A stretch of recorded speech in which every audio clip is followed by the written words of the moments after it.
G'day! Spoilers for Season 1 of Snowpiercer and the Snowpiercer movie ahead. At time of recording, we're pretty close to Season 2 of Snowpiercer dropping, and I am excited.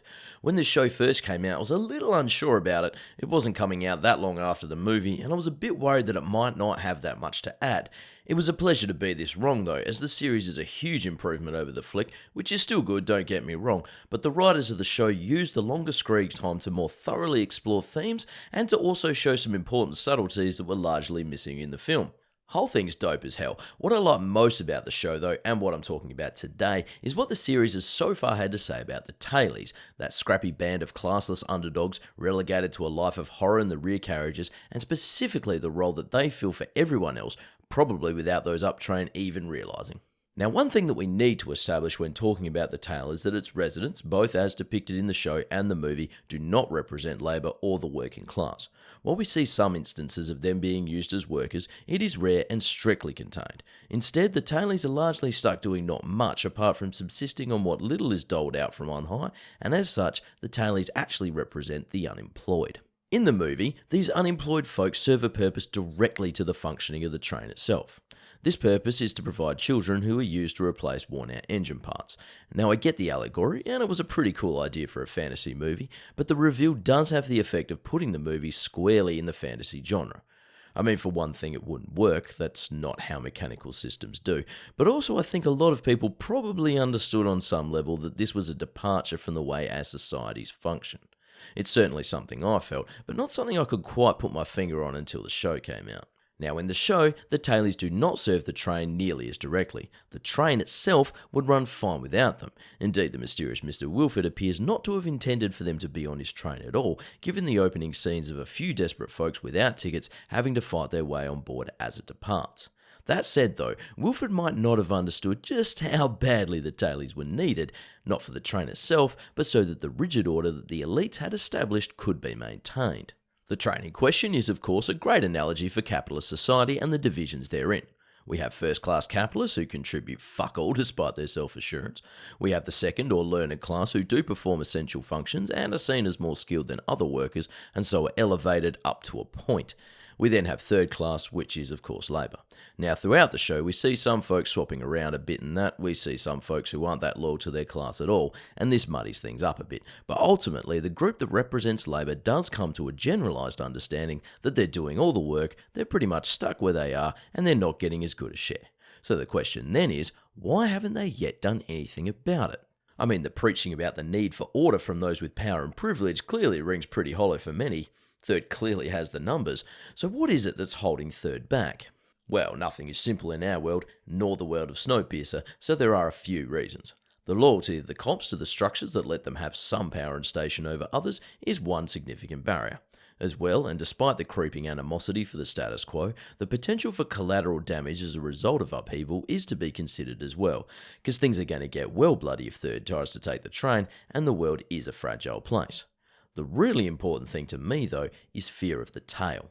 For one, the tail and Third have been skillfully kept at odds with each other by the folks from hospitality, making Third believe that the tail represents, and in some cases providing the self-fulfilling prophecy of, a group of bloodthirsty killers who want the heads of Third as well as everyone else, makes the workers pretty loyal to the order that keeps them down.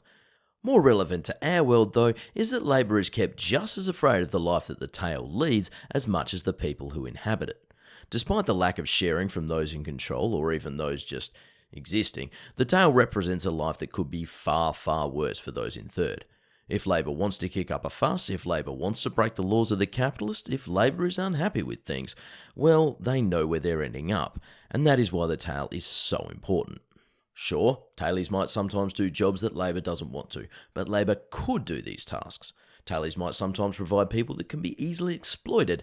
Allow me to add here that the show pussied out by making the night car workers not sex workers and instead people who could lead you on meditations. But again, they are not the only source of vulnerable people, and the train would carry on anyway. What the tailies provide is the ultimate method by which labour is kept in line, and as such the tailies in the show are not essential to the train, but are essential to its order.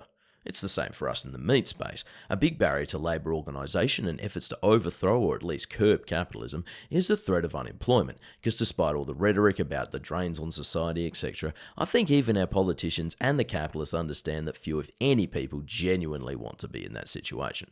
Even living somewhere like Australia, being unemployed means getting an income that is well below the poverty line. Not appealing at all, and even worse to live out, I can assure you. For anyone not convinced yet, though, I invite you to do a little thought experiment and be honest with yourselves. How much less shit would you be willing to put up with at your jobs if being unemployed wasn't such a terrible outcome to imagine? Shit, we've all got fantasies of telling our boss to get fucked, and to be frank, our reasons for wanting to do so are usually pretty justifiable. What is it that stops us from doing that then?